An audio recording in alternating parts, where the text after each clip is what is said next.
please subscribe and don't forget to press the bell icon to get notified whenever we upload a new video.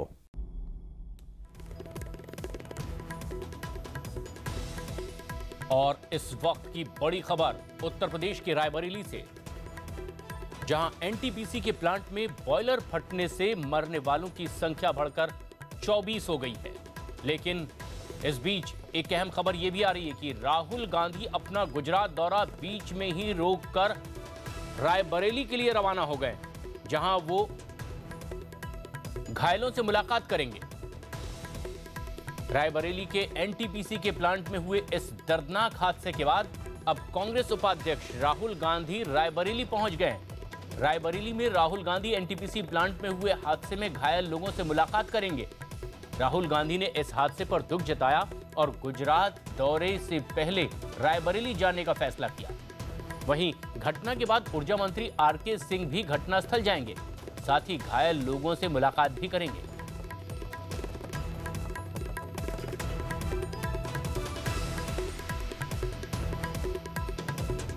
आज मैं रायबरेली जा रहा हूँ, वहाँ पे जो ट्रेजेडी हुई है तो लोगों से मिलने, उनके दुख में उनके साथ रहने,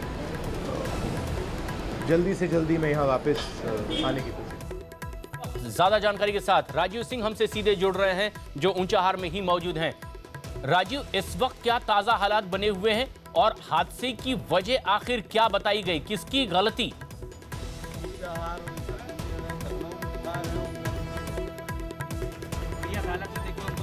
प्रशांत, अगर फिलहाल बात करें तो फिलहाल जो एनटीपीसी के मैं उसी परिसर के सामने खड़ा हूं, जहां आप देख सकते हैं कि ये यूनिट नंबर 6 है। इसी यूनिट नंबर में कल दोपहर करीब 3:30 बजे ये हादसा हुआ था। इसका बॉयलर प्लांट फटा था। बताया जाता है कि जो एस पाइप है उस पर अत्यधिक दबाव के कारण ये बॉयलर प्लांट फटा। जो बड़ी हैरत की बात है कि जो ये यूनिट है, ये 500 मेगावाट की यूनिट है, ये पूरी तरह से तैयार नहीं थी, ये ट्रायल पे चलाई जा रही थी। लेकिन जो इंजीनियर्स हैं उनकी भी एनओसी नहीं थी।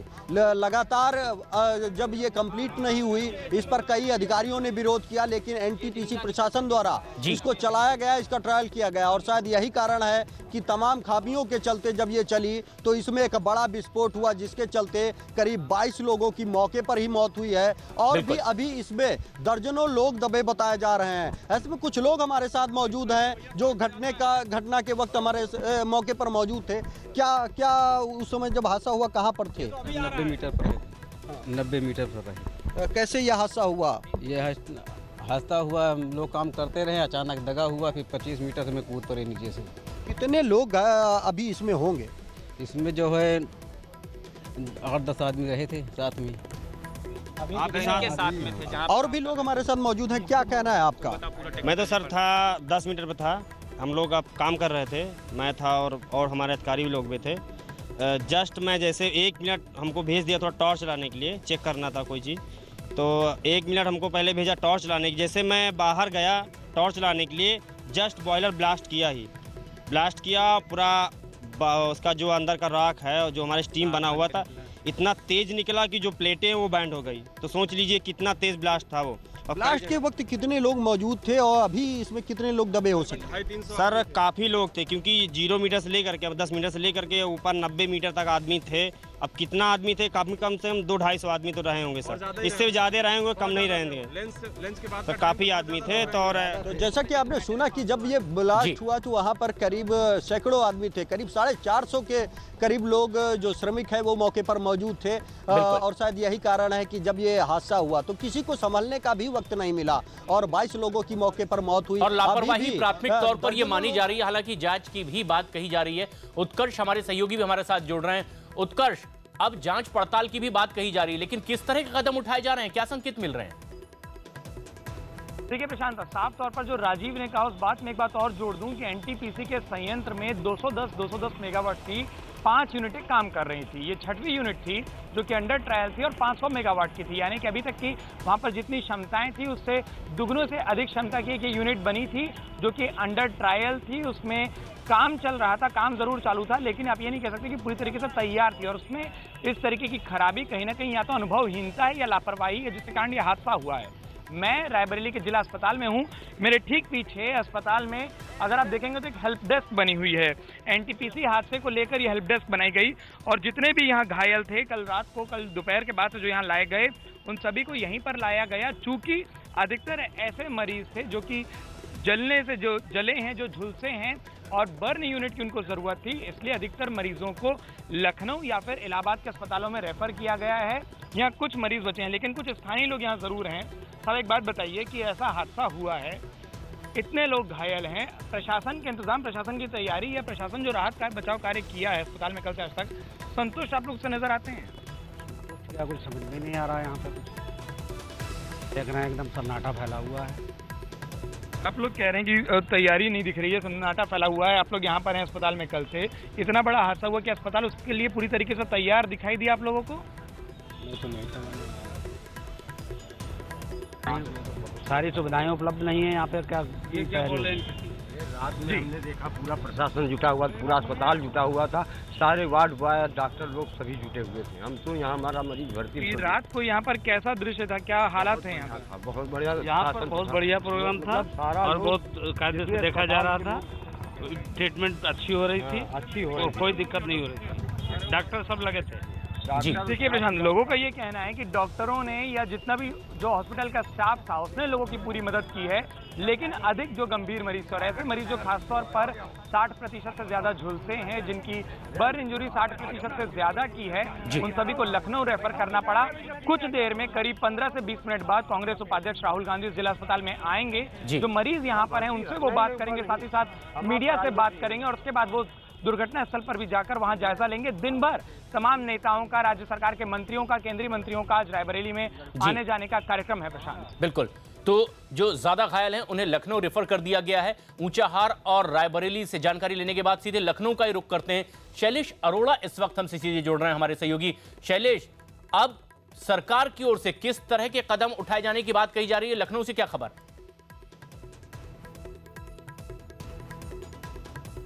प्रशांत, हम लोग इस समय सिविल हॉस्पिटल में मौजूद हैं। यहाँ पर हम सबसे पहले ये बताएंगे मौतों का आंकड़ा जो है वो और बढ़ चुका है और यहाँ पे हम आपसे बताएं कि 30 मरीज जो थे वो आए थे, जिसमें से एक ब्रॉड डेथ था। इसके बाद अब तक 5 मरीजों की इलाज के दौरान यहाँ पर मौत हो चुकी है।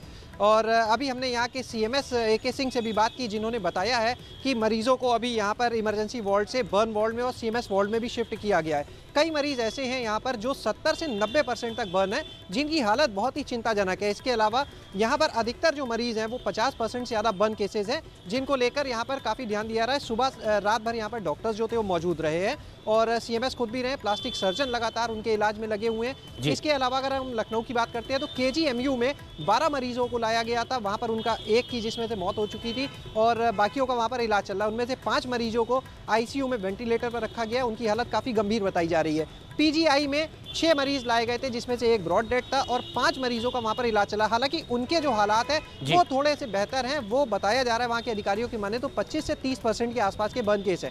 सबसे खराब हालात जो हैं वो KGMU में भर्ती मरीजों के और सिविल हॉस्पिटल में भर्ती मरीजों के हैं। कल रात में डिप्टी CM केशव मौर्य ने खुद सिविल हॉस्पिटल और यहाँ पर सिविल और KGMU का निरीक्षण भी किया था और अधिकारियों को, डॉक्टर्स को सख्त हिदायत दी थी। तो कदम उठाए जाने की बात कही जा रही है, लेकिन सीधे हम ऊंचाहारी चलते हैं जहां पर राजीव लगातार मौजूद हैं उन लोगों के साथ जो चश्मदीद थे इस हादसे के। राजीव, क्या बता रहे हैं वो लोग जो खुद यहां मौजूद थे, जो इसमें घायल भी हुए?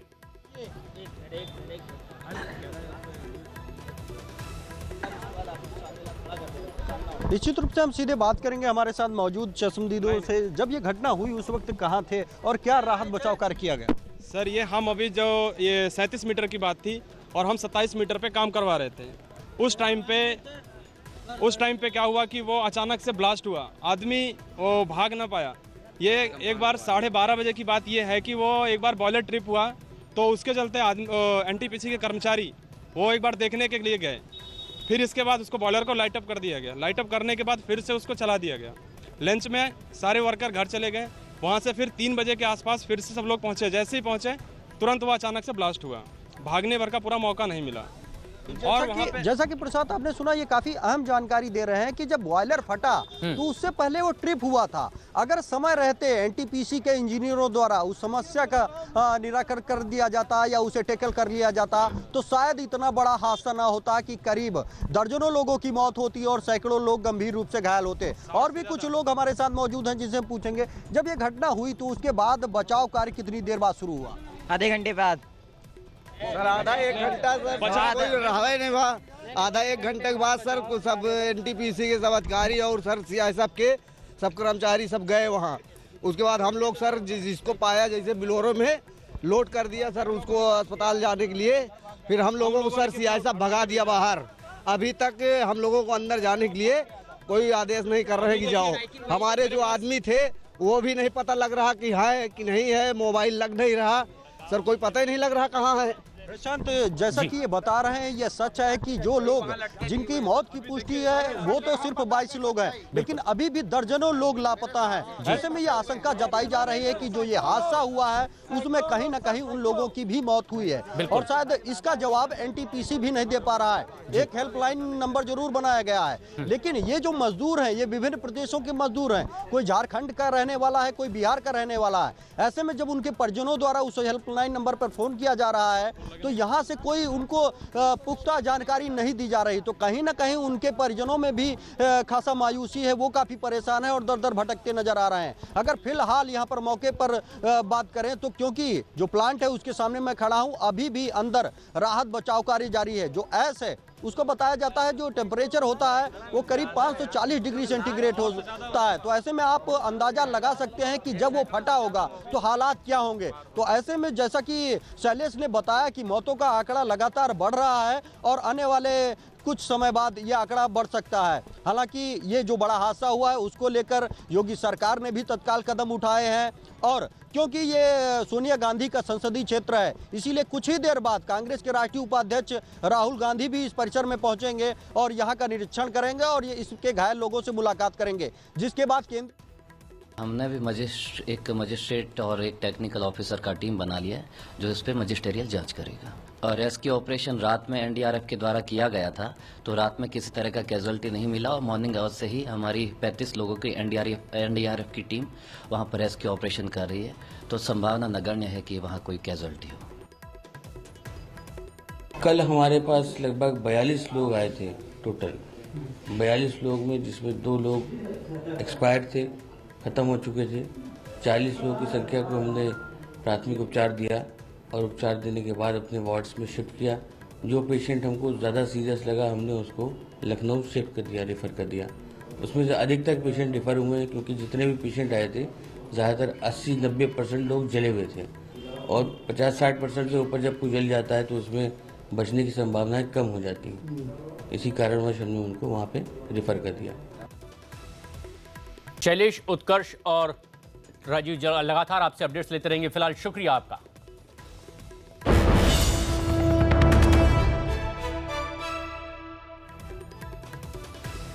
और बड़ी खबर रिफत अब्दुल्ला दे रहे हैं। जम्मू कश्मीर में आतंकी हमले की खबर आ रही है। अनंतनाग में सीआरपीएफ की गाड़ी पर आतंकियों ने फायरिंग की है। अनंतनाग के केपी रोड पर यह हमला हुआ है। हमले में 5 जवान घायल हो गए हैं। हमले के बाद सुरक्षा बल ने इलाके की घेराबंदी कर दी है। और जम्मू कश्मीर के अनंतनाग में यह हमला हुआ है। सीआरपीएफ की गाड़ियों पर आतंकियों ने फायरिंग की है। अनंतनाग के केपी रोड का यह पूरा मामला है और जिसमें 5 जवान घायल भी हुए हैं। और हमारे सहयोगी रिफत इस वक्त फोन लाइन पर मौजूद हैं। रिफत, क्या एक गाड़ी पर इन्होंने निशाना साधा या और भी गाड़ियां मौजूद थी और कितने आतंकी शामिल हो सकते हैं इसमें? देखिए फरा, अभी मैं आपको बताना चाहूंगा ये 8:30 बजे के करीब जो है फायरिंग हुई है। केपी रोड अनंतनाग में है, वहां पे ये फायरिंग हुई और बताया जा रहा है ये 96 बटालियन सीआरपीएफ की बस जा रही थी और भी कुछ जो गाड़ियां उसके साथ में थी। तो मिलिटेंट अभी ये इन्वेस्टिगेट किया जा रहा है कि क्या वो गाड़ी में थे या वहां पे कहीं खड़े थे और उसके बाद उन्होंने फायरिंग की। अभी इस चीज की तहकीकात जारी है, लेकिन 5 जवान जो हैं वो जख्मी हुए हैं, जिनमें से 2 जो है उनको बुलेट इंजरीज लगी हैं और वो हॉस्पिटल में है इस वक्त, अनंतनाग के हॉस्पिटल जहां उनका इलाज चल रहा है। लेकिन अभी कुछ सूत्र ये भी बता रहे हैं कि लश्कर ने इस हमले की जिम्मेवारी कबूल की है। अब देखना यह होगा कि पुलिस जो इन्वेस्टिगेट करेगी क्या कुछ सामने आता है, और सीआरपीएफ के जवानों से भी बात की जाएगी और वो बताएंगे कि फायर कहां से आया और किस कंडीशन में आया। जी शुक्रिया रिफत।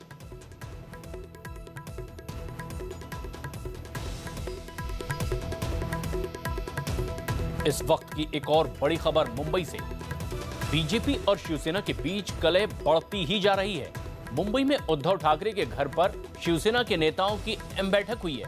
इस बैठक में पिछले 3 साल में बीजेपी के मंत्रियों के घोटालों की एक किताब बांटी गई है। इस किताब में घोटालों से जुड़ी मंत्रियों और घोटाले की रकम की भी जानकारी विस्तार से दी गई है।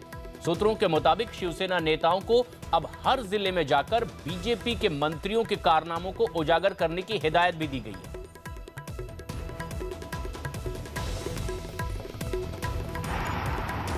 बीतते वक्त के साथ शिवसेना और बीजेपी के गठबंधन में खटास पड़नी शुरू हो चुकी है।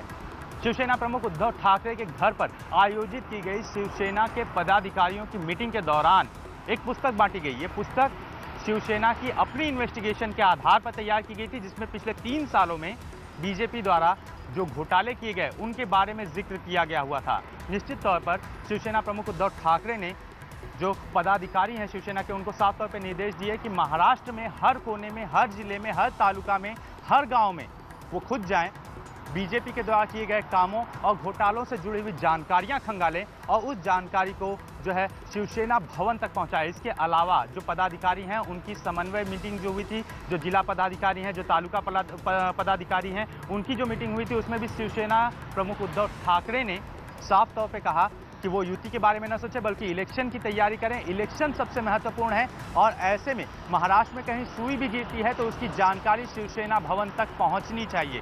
निश्चित तौर पर कहीं ना कहीं शिवसेना ने अड़ियल रुख जो है वो अख्तियार कर लिया हुआ है और निश्चित तौर पर आने वाले दिनों में कहीं ना कहीं ये मामला और भी बढ़ सकता है। इसी दरमियान जो है कई पदाधिकारियों ने शिवसेना के वो अनदेखी का आरोप लगाया, उनके कामों को अनदेखी किया जाता है, बीजेपी सरकार की तरफ से लगातार उनके ऊपर दबाव बनाए जाते हैं, ऐसे कई आरोप भी लगाए, जिसको लेकर उद्धव ठाकरे अगले कुछ दिनों में जो है महाराष्ट्र के मुख्यमंत्री देवेंद्र फडणवीस से मुलाकात करने वाले हैं। निश्चित तौर पर कहीं ना कहीं जिस तरह से एक तरह से खटास बढ़ी है, उसके चलते आने वाले दिनों में अगर बीजेपी से शिवसेना अलग हो जाती है तो कोई नई बात नहीं होगी।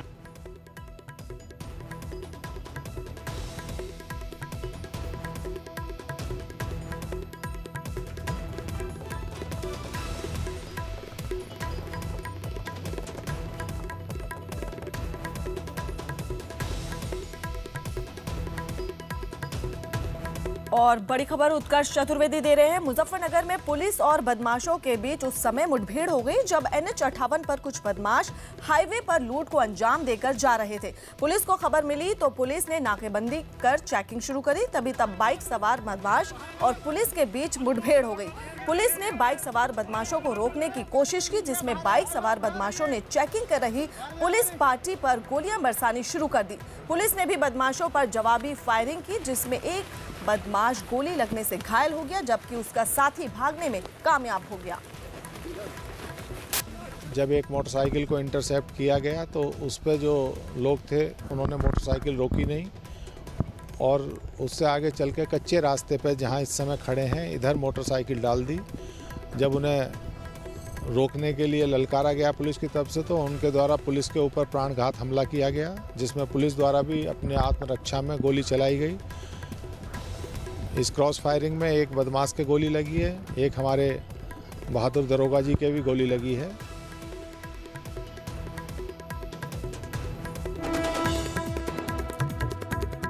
अनंतनाग में सीआरपीएफ के काफिले पर आतंकी हमले में 5 जवान घायल।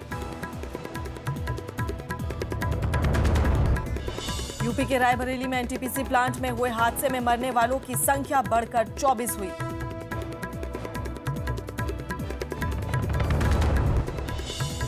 प्लांट हादसे के पीड़ितों से मिलने गुजरात दौरा बीच में छोड़कर रायबरेली पहुंचे राहुल, तो उधर केंद्रीय मंत्री आरके सिंह भी दौरा करेंगे। हिमाचल प्रदेश में चुनावी रैलियों को संबोधित करने के बाद पीएम मोदी गुजरात के अक्षरधाम मंदिर में दर्शन करेंगे। अमेरिका के कोलोराडो में वॉलमार्ट स्टोर में अंधाधुंध फायरिंग में 2 लोगों की मौत, एक महिला घायल। मुजफ्फरनगर में लूट को अंजाम देकर भाग रहे बदमाशों से पुलिस की मुठभेड़ में एक बदमाश और दरोगा घायल।